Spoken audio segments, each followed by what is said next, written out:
Bon les gars, là je suis avec Mister Bison qui fait des pompes. Oh mec, ton jacuzzi par contre il est vraiment pas très chaud hein. On l'a pas fait chauffer, mais c'est vraiment drôle. En plus il pleut un peu, mais au calme. C'est meilleur.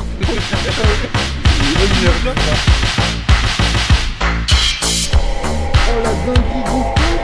Oui. Oh la dinguerie.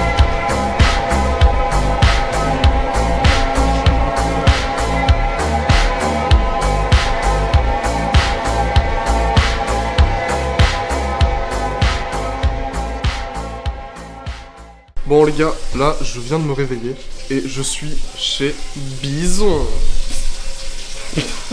C'est couché bien tard et du coup là on est bien mort, mais aujourd'hui on va s'entraîner. Je fais une séance pec dans laquelle je vais vous montrer comment est-ce que j'ai fait pour rattraper mon retard pec. Donc je vais vous expliquer tous les exos etc, comment je m'y prends et comment maintenant je vais faire pour développer les parties qui m'intéressent. Comme on vient de se réveiller, je vais prendre un petit déjeuner. Je commence avec une crème de riz Nutrimuscle goût vanille, les gars, elle est délicieuse. Goût chocolat aussi, c'est banger. Mais vanille, petit coup de cœur pour la vanille. On rajoute... Oh non! Ouais, j'allais dire, tu prends du glycérol. Merde! J'ai pris du glycérol, je voulais prendre de la créatine, genre. Tu sais, je me suis dit, premier degré, frérot, ils sont glycérol dès le matin. Non, j'en vois pas glycérol dès le matin. Bon, du coup, je suis un peu dégoûté.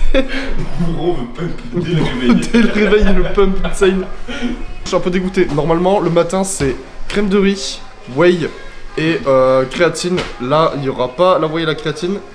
Au pire, je vais te piquer de ta whey et de ta créatine. Mais les gars, tout sur Nutrimuscle, code Matisse, meilleure marque, meilleure qualité et meilleur goût surtout. Je vais vous montrer comment je fais une crème de riz, comment bien la réussir parce que vous me posez souvent la question et c'est assez galère à faire. Donc là, je vous montre tout. Donc, pour faire ma crème de riz, je commence par mettre de l'eau à chauffer. Donc, je vais essayer de filmer en même temps. Ouais, voilà. Là, j'en ai mis la blinde, je peux en mettre beaucoup moins en soi. Je vais prendre 4 scoops de crème de riz, bien remplie.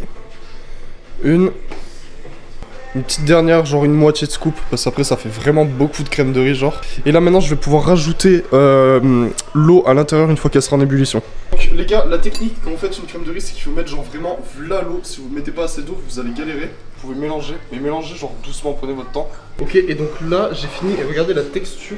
En fait on dirait un peu genre de la purée de mousseline. Genre là vraiment... Honnêtement, j'ai de ça. La texture est vraiment parfaite. Je vais tout mettre au frigo et j'attends entre 5 et 10 minutes. Le temps que ça refroidisse et tout. Ensuite, je mets les toppings et je peux manger et on est plutôt bon. Let's go. Tu vois, moi j'aime bien quand c'est un peu moelleux. Ah ouais, là c'est vraiment coquin. Ah ouais, ça a l'air pas mal ce que t'as fait. Tu vois, là c'est comme une petite crêpe en fait. Ouais. Assez épaisse. Oh que oui. Hop. Ah ouais, c'est coquin. Et puis là, il n'y a plus qu'à se régaler honnêtement. Et avec ça, du coup, vous avez une bonne source de glucides dès le matin. Et ce qui est important, parce que cet après-midi, si on s'entraîne, il faut qu'on ait un bon pump. Donc ce matin, glucides, ce midi, bon plat de riz. Ensuite, je me refais cette préparation à l'entraînement. Et puis ensuite, on envoie une grosse séance. Et petite monster matinale, parce qu'on s'est vraiment couché tard. Et comme ça, du coup, ça nous réveillera un peu. Franchement, le goût est vraiment carré de ouf. Bon, allez. Gauche et le veto les bros. Bon du coup, petit repas que Bison nous a concocté. On a genre à peu près 150 grammes de riz. On a des œufs, il y en a 3 chacun je crois ou 4. Et en plus quelques concombres. Donc on n'est pas trop mal. Comme ça on mange ça, ensuite on se fait le petit pré-workout. Et ensuite on pourra faire une séance avec un très très bon pump. Parce qu'on va être full glucides. Et ça c'est super important.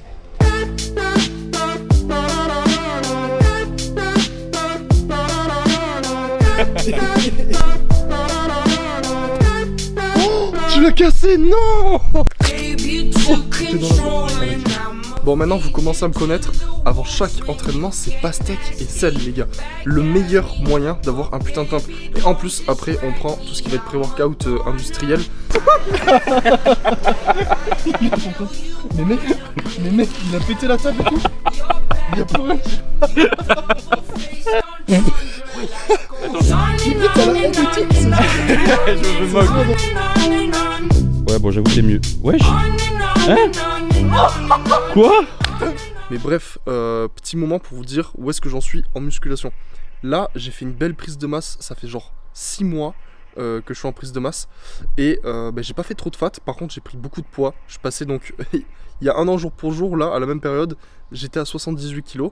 Donc j'étais très sec et tout, écorché je pense même. Mais j'étais ultra maigre, les gars, j'avais 36 de tour de bras à cette époque-là.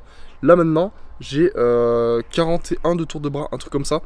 Et par contre, je suis à 90 kg. Ça veut dire que j'ai pris 12 kg en 6 mois. Et ça, c'est insane. Donc j'ai fait du muscle, j'ai fait de la qualité. J'ai fait un peu de flotte et un peu de gras, ce qui est normal. C'était une prise de masse assez poussée. Parce que genre, j'étais à 2K steps par jour, 0 cardio. Et ensuite, 4100 calories au pic de la prise de masse. Donc ouais, et c'était la seule méthode pour que je prenne vraiment du poids et que je m'épaississe vraiment. Parce que avec le métabolisme que j'ai, je crame trop rapidement et du coup je deviens sec mais ultra plat et vraiment pas massif. Et là pour le coup j'en avais marre, je voulais changer ça. Écoutez, ça a bien marché, j'ai fait de la qualité parce que je suis pas gras non plus, genre là actuellement je suis juste normal, genre je suis sec, sans plus. On pourrait enlever un petit peu de gras pour que ça soit plus stylé en vidéo et tout. Et c'est ce que je compte faire. Là j'entame un mini cut début juin, ça va pas être un cut de ouf, mais on va voir comment ça va se présenter parce qu'avec le métabolisme que j'ai, je pense que le cut il va être assez cool quand même. Mais je compte pas aller très bas en calories, hein. Je veux garder les calories assez hautes, augmenter ma dépense. En plus c'est l'été, donc juste le fait d'aller à la plage et tout, ça va me faire du cardio et je vais vraiment sécher. Donc voilà, c'est plutôt cool. Je pense que le point est fait.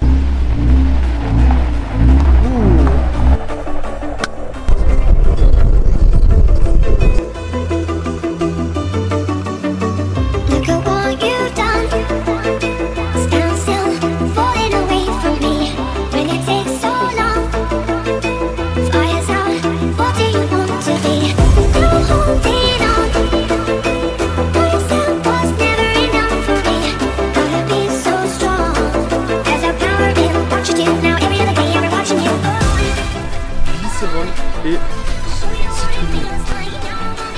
Et 2 scoops comme ça. Donc là, une.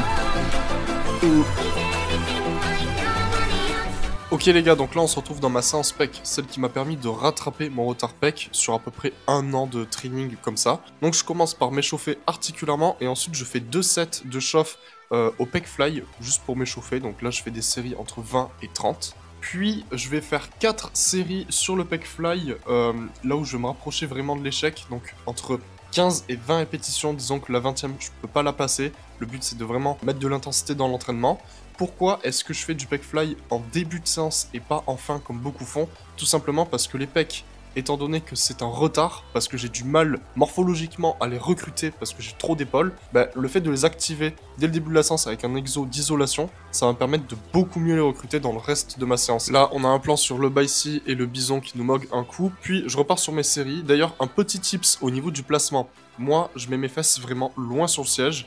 Les omoplates, elles sont basses et resserrées, ce qui oblige ma cage thoracique à être bombée, donc à avoir les pecs vraiment en avant de mon corps.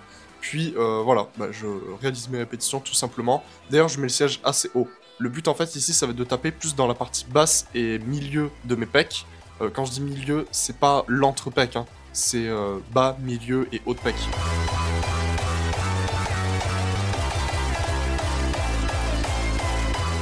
Ok, donc là on a un petit plan mimi de moi et ensuite je fais une série d'échauffements sur du développé haltère incliné. Donc là je prends les haltères de 30, c'est assez léger.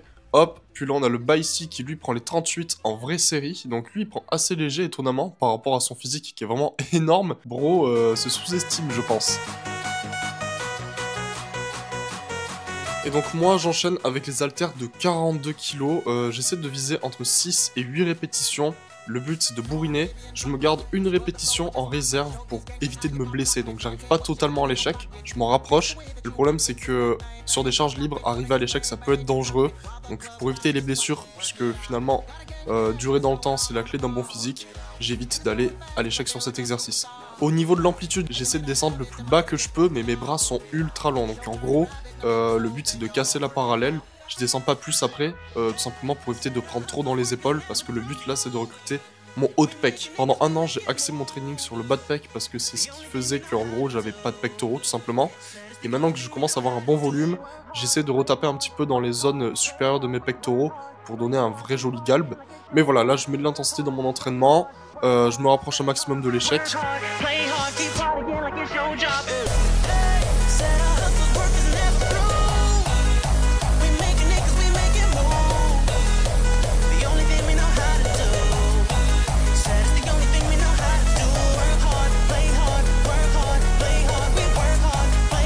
Terminé mon dernier set, j'ai pris les haltères de 38 kg, histoire de faire une dizaine de répétitions, parce que je me sentais un peu trop fatigué, sachant que on s'est couché à 3h du mat avec Bison, j'avoue que j'étais un petit peu KO, d'habitude je peux prendre un peu plus que 42, mais là c'était un peu compliqué aujourd'hui on va dire. Ensuite, là, je galère à mettre les poids, mais je fais du développé militaire à la barre libre. Donc, pourquoi la barre libre? Tout simplement parce que j'ai plus de liberté de mouvement, ce qui me permet, en mettant relativement léger, donc ici, là, j'ai mis que 60 kg, de mieux recruter les parties qui m'intéressent. Donc là, oui, il y a l'avant d'épaule, c'est l'exo principal d'ailleurs pour l'avant d'épaule, mais je tape aussi dans le haut de pec. Vous allez le voir quand je débâche, mon haut de pec est ultra bien recruté sur cet exercice. Je fais gaffe au niveau de l'amplitude, je descends pas trop bas pour pas trop abîmer tout ce qui va être tendon, coiffe du rotateur au niveau de l'épaule, mais j'essaie quand même de casser la parallèle. Là, vous avez mon physique qui est plutôt insane. Finalement, je me suis couché tard, mais tous les repas que j'avais fait au début de la vidéo ont carry, parce que là, franchement, je suis pas mal, donc c'est plutôt cool. Bref, donc là, je réenchaîne sur mes séries, donc vous voyez mieux une fois que je suis en stringer que regardez, les faisceaux des pecs sont vraiment actifs. En fait, ils n'arrêtent pas de bouger, et c'est là qu'on voit que, bah, en fait, oui, on peut recruter le haut de pec sur cet exercice, il suffit de bien le faire. Donc là, les plans sont plutôt insane, je suis content. Niveau série, je fais 3 séries, et je tape entre 10 et 12 répétitions. Donc les épaules sont vraiment aussi en contrainte sur cet exercice, donc j'essaie de ne pas faire des séries trop courtes pour éviter de mettre trop lourd, en fait. Et pour terminer, je fais de la poulie vis-à-vis en focus bas de pec. Donc là, j'ai pas fait trop de plans parce qu'en vrai, j'étais super maigre sur les plans, j'étais un peu dégoûté. Mais voilà, c'est le dernier exo que je fais 12-15 répétitions, tout ça 4 fois. Et puis ensuite, bah voilà, on est plutôt bon. Le pump était vraiment cool, par contre là, j'en ai vraiment bien. Et c'est tout pour la séance.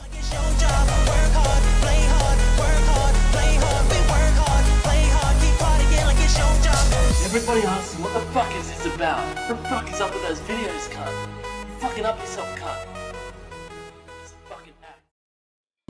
Les gars, boum! Regardez le colis que j'ai. J'avoue, je l'ai ouvert parce que j'étais un peu impatient. Il y en a un deuxième d'ailleurs. Je vais faire un petit unboxing, je vais vous montrer tout ce que j'ai pris parce que maintenant, je suis officiellement sponsorisé par Nutrimuscle. Alors les gars, je suis trop content. Genre, en fait, je sais pas quand est-ce que ce passage de la vidéo est, mais ben voilà. Le code Mathis est disponible sur Nutrimuscle, MATIS. Comme ça, vous avez des réductions et vous me soutenez. Et puis moi, les gars, je suis super content. Enfin, merci, c'est grâce à vous en partie. J'ai chopé la sponsor de mes rêves en termes de compléments alimentaires. J'ai eu quelques passages chez quelques marques, mais honnêtement, Nutrimuscle, c'est la marque que j'avais en tête depuis le début. Et je suis trop content de pouvoir enfin les représenter. Donc, je vais faire un petit unboxing et vous montrer un peu tout ce qu'il y a.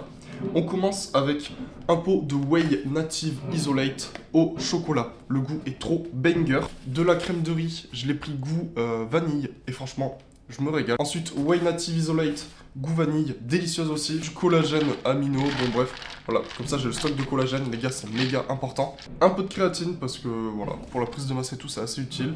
Deuxième colis, celui-ci est plus petit mais plus coquin parce que les gars, boum, Muscle Pump. Un pot, Muscle Pump, deuxième pot. Alors les gars, Muscle Pump, ça donne un pump tout simplement de fou furieux parce que c'est trop bien, genre toute la liste d'ingrédients qu'il y a derrière, elle est insane. En revanche, c'est dégueulasse. Honnêtement, le boire, c'est un calvaire. Moi, j'essaie de dry scoop, sauf que les scoops sont énormes. Donc c'est vraiment un peu la galère. Par contre, bah, vous faites ce petit sacrifice avant la séance et vous êtes genre insane. Vraiment, le pump est fou. Ensuite, nous avons 2 pots de pré-workout. Un goût yuzu, les gars, le goût yuzu c'est le pire goût que j'ai bu de toute ma vie. Au moins je suis honnête avec ce que je présente, mais genre le goût yuzu, l'achetez pas, ne l'achetez pas, c'est horrible. Par contre là j'ai le goût cola qui lui passe beaucoup mieux en pré-workout, donc ça c'est carré. Et on finit avec 2 petits bangers, citrulline et glycérol. Les gars, citrulline et glycérol avant l'entraînement, c'est devenu un indispensable. Moi, je prends citrulline, glycérol et muscle pump. Le combo des 3, vous avez genre le pump le plus fake natty possible. Citrulline, ça augmente la vasodilatation. Donc en gros, vous avez plus de veines, plus de sang dans le muscle.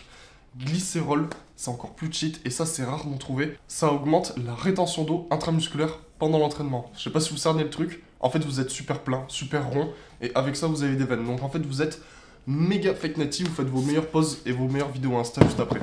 Donc voilà les gars, merci parce que grâce à vous j'ai chopé une sponsor que je rêvais d'avoir. Genre vraiment je suis trop content de représenter la marque. Code Matisse si vous voulez me soutenir et si vous voulez avoir des réductions.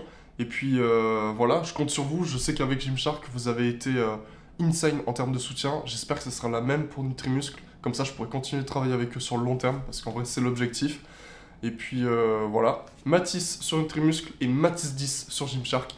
Merci à vous pour vos commandes. Les gars, vous régalez. C'est trop insane ce qui est en train de se passer. On va aller loin, je vous le dis. Guettez tous les compléments. J'ai une espèce de collection de compléments. Voilà, c'est assez stylé. Merci à vous. Je vous laisse là-dessus. Et puis ensuite, ce sera normalement la fin de la vidéo.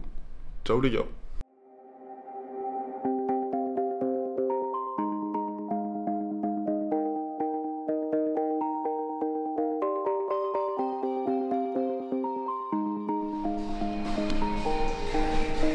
Citrulline, glycérol.